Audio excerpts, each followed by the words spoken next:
بات کر رہا تھا. ہاں میں یہ بتا رہا تھا کہ دیکھو ڈپریشن کا جو اصل علاج ہے نا وہ ہے تقدیر پر رضا. سب سے بہترین علاج یہ ہے کہ اللہ کا جو معاملہ میرے ساتھ ہے میں اس پر راضی ہوں. وہ مجھے اگر غریب رکھنا چاہتا ہے میں غربت میں خوش ہوں. وہ اگر مجھے 1000 گز کا بنگلہ دینا چاہتا ہے تو میں اس میں خوش ہوں.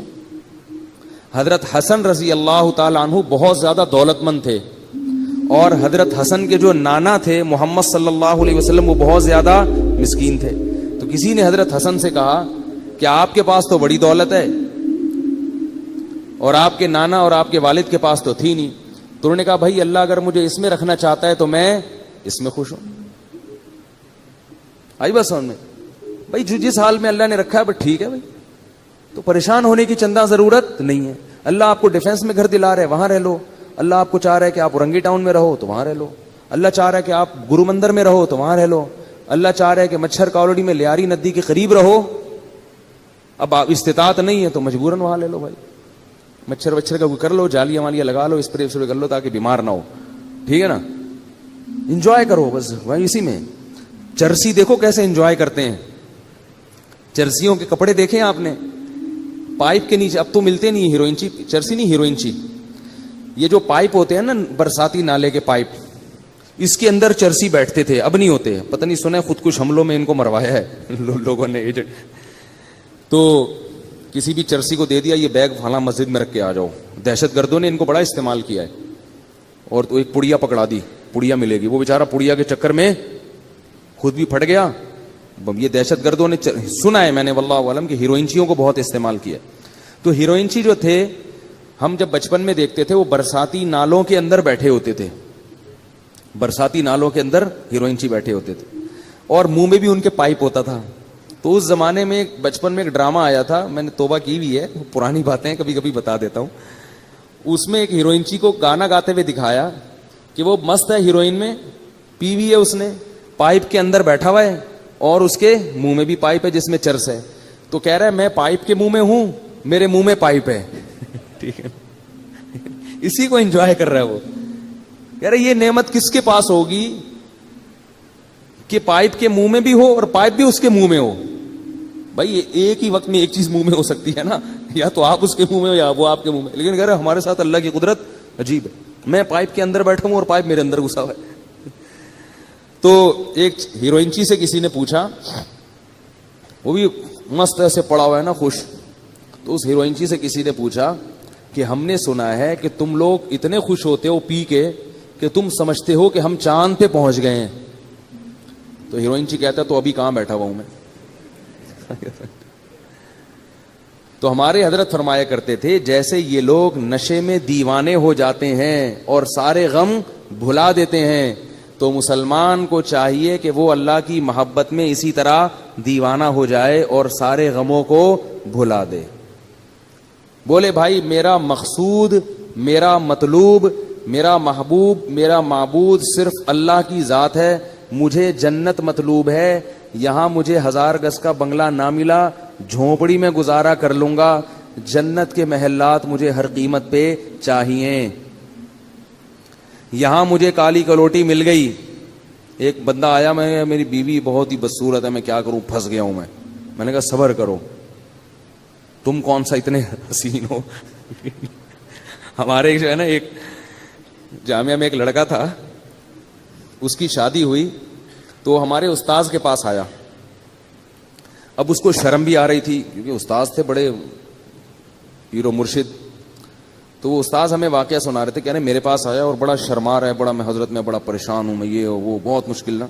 مجھے بتاؤ کیا بات ہے. اس نے کہا میری شادی ہوئی ہے, میں نے بغیر دیکھے کی اور مجھے بیوی پسند نہیں آ رہی, شکل بالکل بھی اچھی نہیں ہے. تو کہتے ہیں میں نے اس سے کہا کہ کبھی اپنی شکل دیکھی آئینے میں. ٹھیک ہے نا. تو کہتے اس نے کہا ہاں میں نے دیکھی ہے. کہہ رہے ہیں اب اس نیت سے دیکھو کہ میں کیسا ہوں. ایک تو ویسے ہی دیکھتا ہے نا انسان بال سیٹ کرنے کے لیے یا کچھ منہ پہ کچھ لگا ہوا تو نہیں. اس نیت سے دیکھو کہ کیا میں بھی ان لوگوں میں شمار ہوتا ہوں جس کو کوئی خوبصورت ملے. اس نیت سے اب جا کے دیکھو, اپنے نئے نقش نا, پوری ناک کا سائز وائز سب چیزیں چیک کرنا, جا کے کلر ولر بھی دیکھنا اچھی طرح سے. تو وہ کہتے ہیں کہ وہ اس نے دیکھا اور آ کے کہا الحمدللہ میں مطمئن ہو گیا ہوں. ٹھیک ہے نا. کہ اس ڈیزائن میں مجھے یہ بھی غنیمت ملی ہے. تو ڈپریشن، پریشان، یہ ناشکری ناشکری ناشکری، ہر وقت کیا ہے؟ ناشکری. اتنی ناشکری ہے اس سے کیا ہو جاتے ہیں؟ ڈپریشن کے مریض بن جاتے ہیں. اگر خوش رہو گے بھائی، یہاں جیسی تیسی مل گئی، جنت میں کیا مل جائے گی؟ اگر صبر شکر سے زندگی گزاری تو جنت میں کیا ملے گا؟ حور ملے گی. جنت دنیا میں جو کچھ ملتا ہے نا ہم کو اور آپ کو، وہ اس میں ہماری محنت کا دخل نہیں ہوتا، اس میں تقدیر کا دخل زیادہ ہوتا ہے. کیسے کیسے بدصورت لوگ ہیں، بہت خوبصورت عورتیں مل جاتی ہیں. کیسی کیسی بدصورت عورتیں ہیں، بہت خوبصورت شوہر مل جاتے ہیں. با اخلاق لوگوں کو بد اخلاق بیوی مل جاتی ہے، بد اخلاق کو با اخلاق. تو ایسے سارا سیٹ اپ چل رہا ہے. اور جنت کیا ہے؟ وہ تو اللہ نے نیک لوگوں کے لیے بنائی ہے. وہ تو ان کو تو اللہ نے اسپیشل حسن دیا ہے جنت کی حوروں کو. فرمایا مقصورات فی الخیام، خیموں میں بند کر دیا، تمہارے لیے بنایا گیا ان کو. تو گزارا چلاؤ بھائی، گزارا چلاؤ. سمجھ رہے ہو؟ زیادہ پریشان ہونے کی ضرورت نہیں ہے. ویسے بھی بڑھاپے میں سب چیزیں ختم. بڈھی ہو جائے گی پھر دیکھنا اس کو کون حسین. بڑھاپے میں نہ خود حسین رہو گے نہ وہ حسین رہے گی. سب حساب تو تھوڑے دن کی بات ہے، تو صبر کر لو. کیا خیال ہے بھائی؟ یا پھر وہ کام کرو جو میں بولتا رہتا ہوں، گناہ کی طرف مت جاؤ، گناہ کی طرف مت جاؤ، اس کی ٹھکائی لگے گی. گناہ کی طرف جاؤ گے تو کیا ہوگا؟ حساب و کتاب دینا پڑے گا اس کو. تو اللہ تعالیٰ نے مسلمان کو ٹینشن فری بنایا ہے. مسلمان کو غم ہوتا ہے تو صرف کون سا غم؟ کہ یار جنت میں پہنچنا ہے میں نے، اللہ راضی ہو جائے. پھر اس حال میں اللہ اگر آپ کو پیسہ بھی دے دے، آپ کوشش کریں، ہاتھ پہ ہاتھ رکھ کے بیٹھ جانا یہ دین ہمیں نہیں سکھاتا.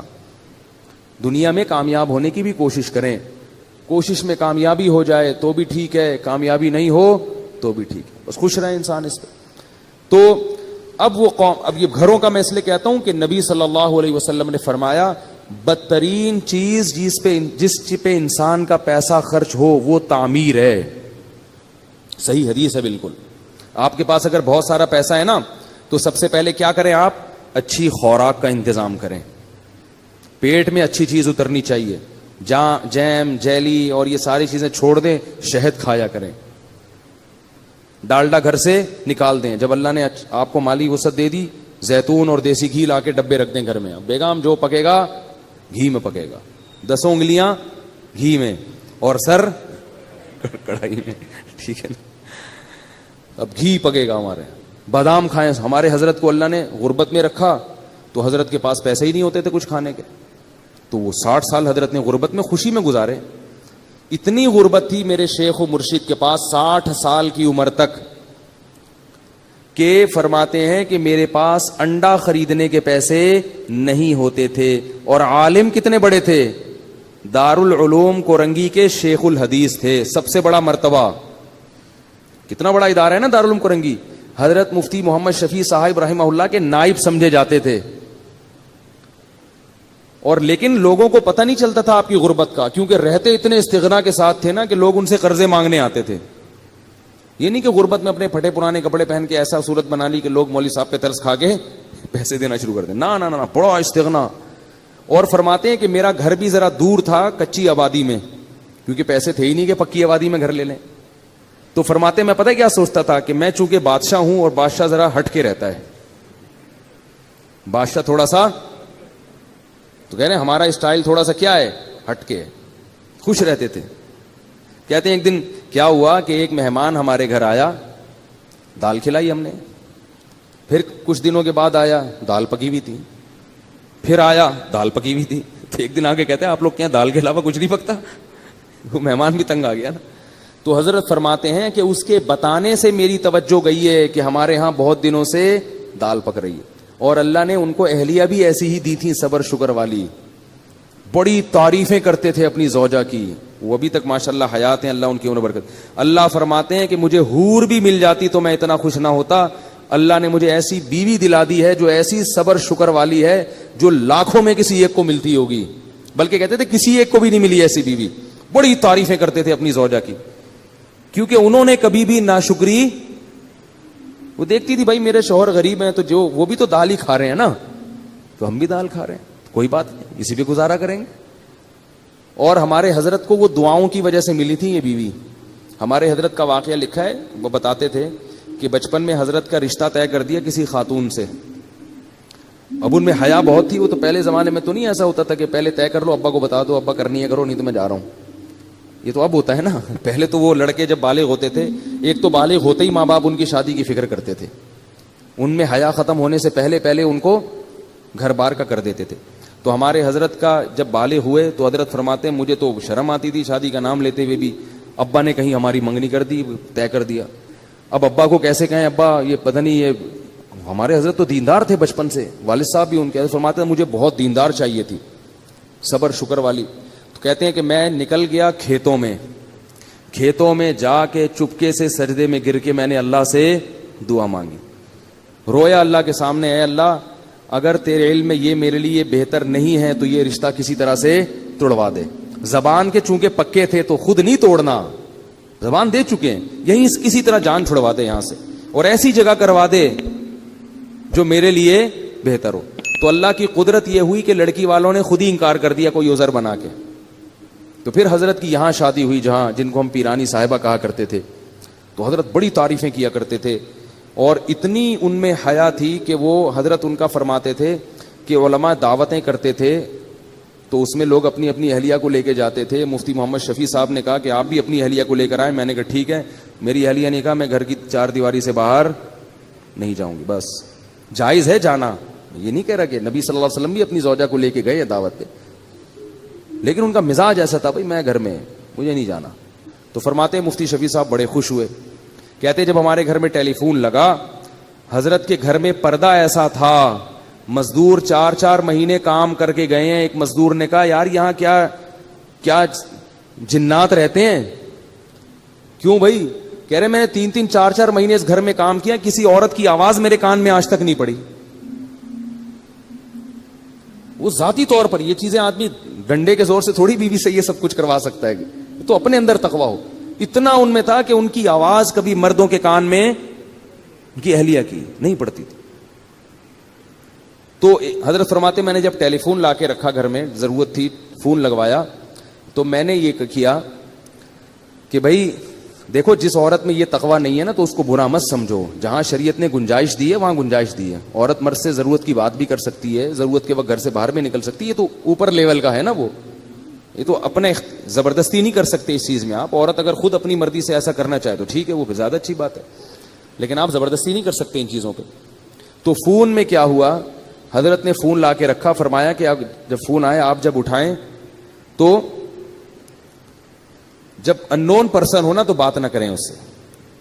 اور پتہ کیسے چلے گا کہ اپنی بہو بیٹی کا فون ہے تو فون پہ تھوڑا سا ہاتھ مار دیں, اگر آگے سے عورت کی آواز آئی ہے تو بات کر لیں, یا اپنے کسی بیٹے کی آواز آئی تو بات کر لیں, ورنہ بات نہ کریں.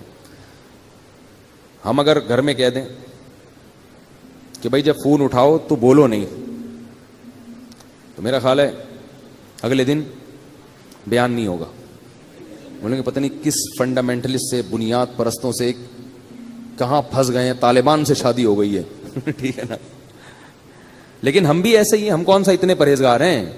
تو اتنا ہی تقویٰ ہونا جتنا, یعنی بھائی جتنے خود ہو اتنے ہی دوسرے پہ کو مکلف بناؤ نا. حضرت تو خود بھی بڑے پرہیزگار تھے نا. تو حضرت فرماتے ہیں میں نے کہا اپنی اہلیہ سے کہ یوں کرنا, تو انہوں نے کہا میں نے فون کے قریب ہی نہیں جانا, میں نے فون اٹھانا ہی نہیں ہے, مجھے اس سے ویسے ہی کیا ہے الرجی. یہ مردوں کا کام ہے فون سننا. فون جس نے بیٹے بیٹی کا فون آئے گا تو آپ سن لو, پر مجھے بتا دیا کرو تو میں بات کر لوں گی, ورنہ میں اس طرف نہیں جاتا. تو بڑی اللہ نے صبر شکر والی زندگی دی تھی ان کو. تو حضرت فرماتے ہیں اسی غربت کی ایام میں ایک انڈے والا آیا, ٹھیک ہے نا, انڈے بیچ رہا تھا. تو وہ ابلے ہوئے انڈے نا, تو وہ کہتے ہیں ہمارے گھر آیا, بولے مولوی صاحب کتنے انڈے لیا کرو گے آپ مجھ سے؟ بھئی آپ کے گھر کے اتنے افراد ہیں, میاں بیوی ہیں, بچے بھی ہیں. تو اس کا خیال تھا کہ 4-6 انڈے تو لے لیا کریں گے. حضرت فرماتے ہیں میں نے کہا نہیں, ہمارے یہاں پہلے سے کوئی انتظام ہے, ایسا کر دیا. حالانکہ فرماتے ہیں کہ اصل بات یہ تھی میرے پاس انڈا خریدنے کے پیسے, بولو بھائی, نہیں تھے. لیکن اس کے سامنے اپنی غربت نہیں بتانی, میرے پاس پیسے ہی نہیں ہیں. وہ کہے چلو زکوٰۃ والے انڈے پھر میں آپ کو دے دیا کروں گا. بات یہ ہے کہ غربت بھی ہو, مگر ایسا اس پہ استغنا اور چہرے پہ ایسی بشاشت اور ایسا استغنا ظاہر کرنا ہے کہ ہم سے بڑا سیٹ دنیا میں کوئی ہے ہی نہیں. اور حضرت فرماتے ہیں کہ یہ صرف زبان سے نہیں کہتا تھا, دل میں بھی سمجھتا تھا, دل میں بھی سمجھتا تھا کہ اللہ نے مجھے بہت دیا ہے, صرف اوپر اوپر سے نہیں کہ لوگوں کو بیوقوف بنانے کے لیے, دل میں بھی یہی تھا بہت دیا ہے بھائی. فرماتے تھے کہ میں 2 وقت کی روٹی کھا رہا ہوں بھائی, اور کیا چاہیے, خالی روٹی بھی کافی ہے, تو اللہ نے مجھے دال بھی دی ہے. اس پہ سوچ سوچ کے خوش ہوتے تھے کہ دال بھی دی اللہ نے مجھے, واہ واہ سبحان اللہ, اتنا خوش ہوتے تھے اس پہ, دال بھی ہے. اور اپنے شیخ کی زیارت کے لیے لاہور جایا کرتے تھے, پورے سال تنخواہ سے پیسے جمع کر کر کے ٹرین کا ٹکٹ ہوتا تھا, پورے سال کی تنخواہ سے کاٹ کاٹ کے ایک دفعہ کا چکر لگتا تھا, یہ حالت تھی. اور پھر کیا ہوا ہے کہ پودوں کا بڑے مزاج ان کے, غربت تھی مگر مزاج شاہانہ تھا, گرینری کا بڑا شوق تھا, پھول لگانے کا, پودے لگانے کا, خوشبوؤں کے استعمال کا. تو پودے لگانے کے لیے نا ان کے پاس وہ نہیں تھا, شاور نہیں ہوتا وہ پانی دینے کے لیے, اس میں پتہ نہیں کیا ٹیکنیکل چیز کر کے ایک شاور بنایا تھا حضرت نے, تھا بڑی صفائی ستھرائی. تو کیا ہوا کہ حضرت کی اہلیہ بیمار ہو گئی. اب میں اہلیہ کا بتاؤں کیسا توکل تھا. اہلیہ بیمار ہو گئی, ڈاکٹر کے پاس گئے تو ڈاکٹر نے کہا کہ ان کے جسم میں وٹامنس کی کمی ہے, پھل فروٹ کھانے کو, پھل فروٹ تو ملتے ہی نہیں تھے حضرت کو, غربت میں کہاں پھل کھا سکتے ہیں. تو بتایا کہ ان کو آپ پھل فروٹ کھلائیں. کیا کھلائیں؟ یہ میں صرف اپنے شیخ کے واقعات نہیں سنا رہا, مقصد یہ ہے کہ ایسی زندگی گزرے گی تو صحت بھی ملے گی, بغیر سیب کے آئرن آئے گا آپ کے جسم میں. اور ٹینشن والی زندگی گزارو گے نا, سیب کے جوس بھر بھر کے پی لو پھر بھی آئرن کی کمی ختم نہیں ہوگی آپ. پھر فرماتے میں لے گیا ڈاکٹر کے پاس, ڈاکٹر نے کہا ان کو سیب کھلائیں, آم کھلائیں, یہ کھلائیں, وہ کھلائیں. پھر فرمایا پیسے ہی نہیں تھے سیب کھلانے کے. تو حضرت فرماتے ہیں میں نے سوچا کہ ڈاکٹر کو اللہ نے جو علم دیا ہے نا وہ اس حساب سے صحیح بات کر رہا ہے, لیکن اگر میری بیوی کو سیب کی ضرورت ہوتی تو اللہ مجھے سیب کے پیسے دیتے, جب نہیں ہے تو اس کا مطلب اللہ ویسے ہی آئرن کی کمی انشاءاللہ پوری کر دے گا, اور اللہ ان کو ویسے ہی ٹھیک کر دے گا. بیوی بھی کیونکہ توکل والی. پھر وہی مثال اپنی اور آپ کی مثالیں آتی ہیں ذہن میں. ہم ہوتے کتنے تانے سننے کو ملتے ہیں بھائی, اب کہیں سے لے کر آؤ, سیب لاؤ, چوری کا ہو کہیں سے وہ لے کر آؤ. میں تو کہہ رہی تھی کھانے کو نہیں ہے, دال کھائیں گے تو یہ تو یہی ہوگا نا, روٹی کھا کھا کے, تو آئرن کہاں سے پیدا ہوگا. ڈاکٹر سارے کہتے ہیں سیب کھانا ضروری ہے, اور یہ کھانا ضروری ہے, اور وٹامن کی گولیاں کھانا, جائیدادیں کھانا بھی ضروری ہے. کیا کیا کھا گئے ہیں مگر پھر بھی کمی پوری نہیں ہو رہی, پھر بھی بیمار ہیں. وقت سے پہلے بال سفید ہو رہے ہیں, 20 25 سال کے لڑکوں کے بال سفید ہو رہے ہیں, گر رہے ہیں. عجیب حالت ہے یار, 30 سال کا بندہ 50 سال کا لگ رہا ہے آج دیکھنے. سب کچھ کھا کے بھی یہ حال ہے, توکل نہیں ہے, اللہ پہ اعتماد نہیں ہے. تو حضرت فرماتے ہم آ گئے, ہم نے کہا بھائی ہمارے پاس تو نہیں ہے, بس اس اللہ ویسے ہی پوری کر دے گا. اللہ نے کر دی.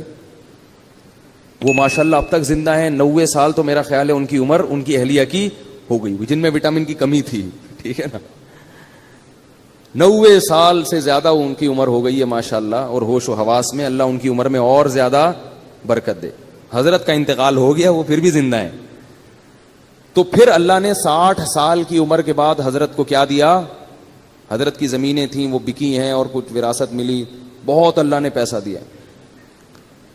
پھر اتنی دولت آئی حضرت کے پاس, پھر حضرت نے اسٹائل اپنا چینج کر دیا. جو میں بتانا چاہ رہا ہوں کہ بھئی جب تک نہیں ہے تو دال روٹی کھاؤ, جب ہے تو پھر اسی حساب سے کھاؤ جب اللہ دے رہا ہے. پھر جو نوٹ آتے تھے حضرت کے پاس, دولت کی محبت پھر بھی نہیں تھی, تو حضرت نے بہت سارا پیسہ لگا دیا الائنس میں. وہ ضیاء-ال-حق کے دور میں ایک الائنس والے نکلے تھے, وہ سارا پیسہ ڈوب گیا. ڈوبا ہے تو حضرت کی پیشانی پر اتنا سا بھی بل نہیں آیا, پر ذرا بھی پریشان نہیں ہوئے. جبکہ جن لوگوں کے پیسے اس وقت ڈوبے تھے ان میں سے بہت سے لوگ ہارٹ اٹیک سے مر گئے. تو حضرت نے ان کا نام رکھا شہدائے الائنس, شہدائے الائنس. یہ الائنس والوں کو, اور حضرت فرماتے ہیں کتنی گھٹیا موت ہے, پیسے چھن گئے تو مر گئے. کیا دکھاؤ گے منہ اللہ کو؟ اللہ کہے گا کھانے کو روٹی تو مل رہی تھی, سر چھپانے کی جگہ تو تھی. تو حضرت کا بہت سارا پیسہ ڈوب گیا, مگر حضرت پر ایسے ذرہ برابر بھی پیشانی پہ لکیر نہیں آئی. کیوں؟ وہ کہتے تھے یار رہنے کے لیے گھر تو ہے نا, اور کھانے کے لیے روٹی تو مل رہی ہے, تو وہ تو ویسے ہی مسافر خانہ ہے, ساتھ تھوڑی لے کے جانا ہے, ٹھیک ہے نا, ایسے ہی خوش ہے. جو حضرت کے ساتھ اس وقت تھے نا, وہ کہتے ہیں کہ ہم نے اتنا زیادہ کسی میں حوصلہ نہیں دیکھا, اتنی بڑی رقم ڈوب گئی ہو اور بڑے آرام سے بیٹھے ہوئے ہوں, بڑے آرام سے, کچھ ہو ہی نہیں رہا. حضرت گھر کو گھر کہتے ہی نہیں تھے, مسافر خانہ کہتے تھے. جب سعودی عرب سے آئے ہیں عمرہ کر کے تو وہ گھر پہنچ گئے اپنے, تو جو میزبان تھے نا سعودیہ میں, انہوں نے حضرت کو فون کیا کہ آپ گھر پہنچ گئے ہیں. انہوں نے کہا میں مسافر خانے میں بیٹھا ہوں ناظم آباد کے. پھر 2 دن بعد فون کیا, حضرت گھر پہنچ گئے. انہوں نے کہا ابھی بھی ناظم آباد کے مسافر خانے میں ہوں. اس نے کہا آپ مسافر خانے میں کیا کر رہے ہیں, گھر کیوں نہیں جا رہے ہیں؟ انہوں نے کہا بھائی یہ مسافر خانہ ہی ہے, گھر ور نہیں ہوتا مسلمان کا. اور واقعی اب دیکھو نا, حضرت کا جنازہ اٹھ گیا نا, قبر میں چلے گئے, ثابت ہو گیا نا کہ واقعی وہ کیا تھا, مسافر خانہ تھا, ثابت ہو گیا. تو ہم لوگ ہیں بیوقوف جو گھر کو گھر سمجھتے ہیں. تو کیا تھا کہ حضرت کو جب اللہ نے دولت دی تو نوٹوں کی گڈیاں رکھی ہوتی تھی اتنی بڑی بڑی, اس میں سے حضرت اپنی ضرورت کے پیسے رکھتے تھے, باقی سارے فی سبیل اللہ صدقہ. اس میں سے گیس کا بل نکالیں گے, جو ضرورت کی چیز خریدنی ہے. گاڑی خریدی حضرت نے, گاڑی کیسی خریدی؟ اب دیکھو پیسہ آتا ہے تو لوگ اپنے اوپر خرچ نہیں کرتے, یہ بھی کنجوسی ہے. وہ بحریہ ٹاؤن میں پلاٹ لے لو, بس پلاٹ لے لو, بس پلاٹ لے لو. ابے بھائی خرچ کرو اللہ کے بندو.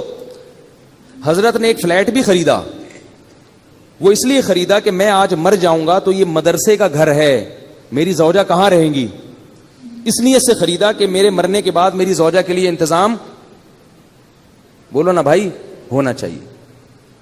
اور بچے کی سب کی شادیاں ہو گئی تھی, وہ الگ ہو گئے تھے, الگ رہتے تھے, تو ان کا تو انتظام ہو گیا. بس ایک زوجہ میں اگر مر گیا تو ان کا کیا بنے گا, یہ تو مدرسے کا گھر ہے, ٹھیک ہے نا. تو یہ مدرسہ یہاں رہتا ہے نہیں رہتا, تو بھائی ان کے لیے فلیٹ خرید لی. وہ بھی جب اللہ نے بس وہ فلیٹ گئے نہیں, اس میں گئے نہیں. اس کے علاوہ باقی پیسوں کا کیا کرنا ہے, اب کیا پلاٹ خریدنا, کیا گھر خریدنا, گاڑی خریدو. سب سے پہلے خوراک, حضرت نے سب سے پہلے پیسہ کہاں خرچ کیا, خوراک. بھائی خوراک, اب پہلے تو اللہ چلا رہا تھا بغیر خوراک کے, پیسے نہیں تھے. اب اللہ کہے گا اب ہے تو اب تو سیب کھاؤ نا, آئرن کی کمی, ورنہ آئرن کی کمی ہوگی. دولت مند آدمی اگر سیب نہیں کھاتا اس میں آئرن کی کمی ہوتی ہے. غریب آدمی کچھ بھی نہ کھائے پھر بھی فٹ رہتا ہے, کیونکہ اللہ نے اس کو دیا ہی نہیں کچھ, تو اللہ کہتے ہیں اسی میں پوری کر دوں گا میں. شیر کو آئرن کی کمی کے لیے سیب کھانا پڑتا ہے بھائی. شیر میں وٹامن سی کی کمی کہاں سے پوری ہوتی ہے, وہ صرف گوشت کھاتا ہے, اور اسی گوشت میں وٹامن اے بھی ہے, ڈی بھی ہے, سی بھی ہے, سب کچھ ہے اس میں. تو اللہ ہر چیز سے ہر چیز پوری کر سکتے ہیں. ہم خالی گوشت کھانا شروع کر دیں تو مر جائیں گے تھوڑے دنوں میں. تو اب کیا تھا کہ حضرت نے سب سے پہلے کس پہ توجہ دی, خوراک. خوراک ایسی خاندانی, اوہ ہٹو بچوں, بادام صبح, اور 1 گلاس خالص دودھ, بہترین خاندانی قسم کا سیب چھلا ہوا. چھلکے فرماتے تھے, ڈاکٹر نے ایک دفعہ حضرت کو کہا کہ چھلکوں میں طاقت زیادہ ہوتی ہے. حضرت فرمایا پھر چھلکے آپ کھایا کریں. مزاح بہت تھا ہمارے حضرت کی, خوش ہوتا ہے نا انسان تو مزاح بھی ہوتا ہے طبیعت میں. فرمایا پھر یہ آپ کھائیں گے وٹامن, ٹھیک ہے نا. تو اس لیے کہ چھلکے ہضم نہیں ہوتے نا, وہ وٹامن کا کیا کرنا ہے جو ہضم ہی نہ ہو. ڈاکٹر بھی تو بعض پھینکو ہوتے ہیں, بس بول دیتے ہیں, یہ نہیں دیکھتے کہ اس کا کیا نقصان بھی ہوگا, کیا فائدہ ہوگا. چھلکوں میں طاقت زیادہ ہے. اللہ کے بندے, چھلکے اللہ نے جانوروں کے لیے بنائے, ان کو بھی تو کچھ کھانے دو. تو ساری چیزیں خود کھا جاؤ گے تو بکری کیا کھائے گی, ٹھیک ہے نا. تو اب جو ہے وہ چھلکے حضرت نے فرمایا کہ آپ کھائیں. وہ چھلا ہوا سیب کھایا کرتے تھے, میٹھا. جب سیب کا موسم ختم ہو جاتا تھا, اچھے سیب ملنا بند, تو سیب کا ناغا نہیں. حضرت کی مطالعہ بہت تھا نا, حکمت پر, ایلوپیتھک سائنس پر بھی مطالعہ تھا, اور ہومیوپیتھک پر بھی, اور حکیموں کی کتابیں بھی پڑھی ہوئی تھی حضرت نے. تو خوراک کی بڑی ریسرچ تھی. وہ فرماتے تھے کہ نہار منہ میٹھا سیب جس نے کھا لیا تو اللہ اس کو ڈاکٹروں سے ہمیشہ کے لیے محفوظ رکھے گا. اور واقعی حضرت کو اللہ نے ڈاکٹروں سے بچایا ہوا تھا. تو جب موسم ختم ہوتا تو پھر پوری دنیا میں تحقیق ہوتی کہاں کا سیب سب سے اچھا ہے. تو پھر ٹورنٹو سے حضرت کے لیے سیب کی پیٹیاں آیا کرتی تھی. سیب کا ناغا نہیں ہونا چاہیے. بادام, سیب اور بھنے ہوئے چنے یہ کھاتے تھے. اسی طرح میں جب بھی حضرت کے گھر گیا ہوں, کھانا بڑا اسٹائلش دیکھا ہے, وی آئی پی قسم کا خاندانی کھانا تھا. کھاتے بہت تھوڑا تھے مگر کھاتے بہت اچھا تھے. پگڑی بڑی مہنگی تھی. ایک دفعہ میں نے قیمت پوچھ لی تھی, وہ اس زمانے میں بڑی ہزاروں روپے کی پگڑی تھی حضرت کی. حضرت فرماتے تھے کہ سر کی پگڑی اور سر کی ٹوپی کی قیمت آپ کے جوتے سے زیادہ ہونی چاہیے. جوتا مہنگا ہے, ٹوپی کیا ہے, سستی. اس کا مطلب سر کو اتنا پروٹوکول نہیں دے رہے, پاؤں کو عزت زیادہ دے رہے ہو. حضرت کا جو سفید رنگ کا کرتا ہوا کرتا تھا وہ بہت مہنگا تھا, بہت مہنگا. اور خوشبوئیں اللہ کی پناہ, اتنی اتنی سی خوشبوئیں اس دور میں 95 کی بات کر رہا ہوں, 50 ہزار روپے کی 95 میں وہ حضرت نے خوشبوئیں رکھی ہوئی تھیں, اور کمرہ اتنا خوبصورت ڈیکوریٹ کیا ہوا تھا. ایسے نہیں کہ وہ اس کو چھچورا پن بنا دیا, اس کو چھمک چھلو بنا دیا وہ کمرے کو, لیکن اتنا خوبصورت کمرہ تھا حضرت کا کہ جب جاتے تھے تو بس دل چاہتا تھا کہ یہاں سے نہ نکلیں. اس میں عود کی خوشبو جل رہی ہوتی تھی ہر وقت. بڑا خوبصورت کمرہ تھا, جنہوں نے دیکھا ہے وہ جانتے ہیں, وہ تو باقاعدہ دیکھنے جایا کرتے تھے ہم. پھر حضرت کی کرسی بیٹھنے کا, پھر 24 گھنٹے ایئر کنڈیشن میں رہتے تھے, 24 گھنٹے.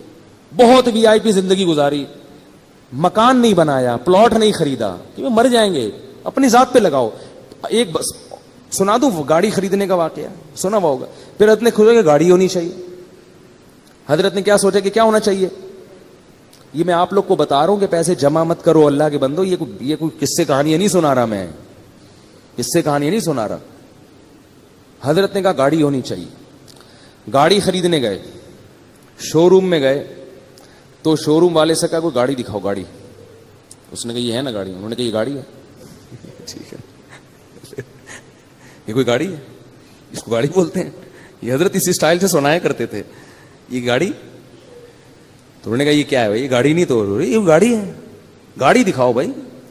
تو کہتا ہے مولوی صاحب آپ کی رینج کتنی ہے. اس نے کہا مولوی صاحب ہیں یہ بیچارے کیا گاڑی خریدیں گے, کوئی پرانی سی ایف ایکس لینے آئے ہوں گے, زکات کے پیسوں سے جمع, کسی نے کوئی ہدیہ دیا ہوگا لفافے میں ڈال کے, کوئی جمع ہو گئے ہوں گے, تو وہ یہ سمجھ رہے تھے. اچھا, حضرت کے بیٹے سعودیہ چلے گئے تھے, مدینہ یونیورسٹی میں ان کی بڑی اچھی اچھی تنخواہیں تھیں, تو انہوں نے بڑی اچھی گاڑی خریدی تھی, بہت خوبصورت. حضرت فرماتے ہیں مجھے خیال آیا کہ میرے بیٹوں کے پاس اتنی مہنگی گاڑی ہے تو میں ان سے بھی زیادہ مہنگی گاڑی خریدوں گا. اور آگے ملفوظ دیکھو, فرماتے تھے اس لیے کہ پتہ یہ چلے کہ باپ میں ہوں, یہ میرا باپ نہیں ہے, کیونکہ ان کے پاس اچھی گاڑی آ گئی ہے. میرے پاس اگر پرانی ہوگی تو لوگ ان کو میرا باپ سمجھیں گے, اور مجھے کیا سمجھیں گے, یہ اسٹائل تھا بھائی, اسٹائل. تو فرماتے ہیں میں نے چاہا کہ میں اس سے زیادہ اچھی گاڑی خریدوں گا تاکہ پتہ چلے کہ ابا کون ہے, میں ہوں. ایسا نہ ہو کہ لوگ ان کو میرا باپ سمجھنا شروع کر دیں. تو پھر گئے ہیں, تو وہ حضرت کو گاڑی کون سی ملی ہے, اس وقت عراق کی جنگ ہو رہی تھی کویت سے, تو سارے کویتی بھاگ گئے تھے. تو ایک کویت کا شہزادہ گاڑی لے کے بھاگا تھا, پاکستان آیا ہوا تھا. تو حضرت نے پھر کویت کے شہزادے سے گاڑی خریدی. وہ اس گاڑی میں ہم نے بھی بہت سفر کیا, اور اتنی خوبصورت وی آئی پی گاڑی تھی, بیٹھ جاؤ تو اٹھنے کا دل ہی نہیں کرتا تھا. اور فرماتے تھے پھر اس میں جو پیٹرول ڈلواتا تھا, تو یہ نہیں کہ 5 روپے کا پیٹرول ڈال دو, یہ بھی کنجوس آدمی کا کام ہے, 50 روپے کا پیٹرول ڈالتا ہے. اب بھائی جب تیرے ہاتھ میں ہے گاڑی تو ٹینکی بھر دینا ایک دفعہ میں, تو کوئی لے کے تھوڑی بھاگ رہا ہے. وہ بھی دماغ میں ہوتا ہے نہیں بھروں گا نہیں, بار بار پیٹرول پمپ پہ لائن لگا کے کھڑا ہوا ہوگا, مگر ایک دفعہ تسلی سے بھرے گا نہیں. تو فرماتے میں جب پیٹرول پمپ پہ جاتا تھا تو ٹینکی بھرتا تھا میں, اور وہ بھرنے میں بہت ٹائم لگتا تھا, لوگ مڑ مڑ کے دیکھ رہے ہوتے تھے بھائی کس کی گاڑی ہے یہ. تو حضرت فرمایا کرتے تھے گاڑی بڑی ہونی چاہیے, ٹینکی بھری ہوئی ہونی چاہیے. یہ حضرت کا ملفوظ تھا. جب دولت اللہ نے دی تو اسٹائل بولو نا بھائی چینج ہوگی. تو جو اپنی ضرورت کی گاڑی کے پیٹرول کے پیسے نکال لیے, گیس بجلی کا بل نکال لیا, کھانے کے پیسے نکال لیے, اس کے بعد جتنے پیسے تھے حضرت گنتے نہیں تھے, وہ سارے فی سبیل اللہ صدقہ, گنے نہیں بس سب صدقہ. اتنا بڑا اللہ نے دل دیا تھا. یہاں تک کہ جن مدارس میں پڑھایا تھا 20 سال, ان سے جو تنخواہیں لی تھیں وہ تمام تنخواہیں واپس کر دی حضرت نے ان کو. بہت سخاوت کے دریا تھے بھائی وہ تو, ایسے ایسے نوٹ ایسے اٹھا کے نا غربا اور مساکین اور مدارس پہ اور مختلف جگہوں پہ خیر کے کاموں پہ خرچ کرتے تھے. کیسے اسٹائل سے زندگی گزاری بھائی انہوں نے, خوش, اور چہرہ ایسا چمکتا تھا, سرخ چہرہ ان کا, دیکھ کے لگتا ہی نہیں تھا ان کو کوئی بیماری. کیونکہ آدمی جب خوش ہوتا ہے بیمار تھوڑی ہوتا ہے. ایک دفعہ ڈاکٹر آئے ان کو دیکھنے کے لیے, ویسے ہی کسی نے, حضرت ڈاکٹروں کے پاس نہیں جاتے تھے, تو ڈاکٹر جب آیا نا تو انہوں نے کہا کہ اس نے کہا کہ آپ کو کوئی بیماری نہیں ہے. 78 سال کی عمر میں. حضرت نے کہا آپ کو کیسے پتا چلا؟ انہوں نے کہا آپ کا جو فیس اور آپ کا جو باڈی ہے نا, اس سے پتا چل رہا ہے کہ نہ آپ کو شوگر ہے, نہ بلڈ پریشر ہے, کوئی بیماری نہ, فٹ فاٹ ہے بالکل. تو اتنی زبردست صحت تھی. لیکن اس کے باوجود حضرت پھر کیا کرتے تھے, موت کے لیے تیار. ہمارے ہاں کسی کے پاس پیسہ ہو, صحت بھی ہو, تو کہے میں مروں نہیں باقی سب کچھ ہو جائے. تو حضرت فرماتے تھے کہ جب بیمار ہو گئے نا آخری وقت میں, تو علماء کچھ ملنے کے لیے آئے. انہوں نے کہا آپ کی طبیعت بہت خراب لگ رہی ہے, ہم آپ کو دیکھ کے پریشان ہو رہے ہیں. تو فرمایا کہ 75 سال کی عمر میں آدمی نہیں مرے گا تو کب مرے گا بھائی, ٹھیک ہے نا, مرنے دو آرام سے, خوشی خوشی دنیا سے گئے ہیں. اب تو مرنے کا ٹائم ہے, کوئی بات نہیں, اب جانے. اور فرماتے تھے کہ میں 63 سال کی جب میری عمر ہوئی تھی تو مجھے اس کے بعد سے پھر زندہ رہتے ہوئے شرم آنے لگی تھی. کہتے تھے میں سوچتا تھا کہ نبی صلی اللہ علیہ وسلم 63 میں چلے گئے, تو ابھی تک ہے یہاں پہ, ٹھیک ہے نا. کہتے مجھے شرم آتی تھی یار, اب میں ابھی بھی زندہ ہوں. اور فرماتے تھے کہ جب میرے بچوں کے بھی بچے ہو گئے تو وہ مثال دیتے تھے کہ جب پلیٹ فارم پہ نئی گاڑی آتی ہے تو پرانی والی گاڑی کو پلیٹ فارم چھوڑنا پڑتا ہے. تو میں کہتا تھا میرے تو بچوں کے بھی بچے ہو گئے, میں ابھی تک پلیٹ فارم پہ بیٹھا ہوا ہوں, تو جا ہی نہیں رہا میں. تو ایسا آدمی ٹینشن لے گا کسی چیز کی؟ بولو نا بھائی. صحت کا خیال بھی کر رہے ہیں, سب کچھ ہے, بس اللہ نے جب اٹھانا تھا اٹھا لیا. کتنے آرام سے دنیا سے چلے گئے, آرام سے. اور ہم لوگ ہر وقت پیسہ پیسہ پیسہ پیسہ, اس نے یہ کر لیا, میرے پاس میری تنخواہ کم ہے, اس کی تنخواہ زیادہ ہے.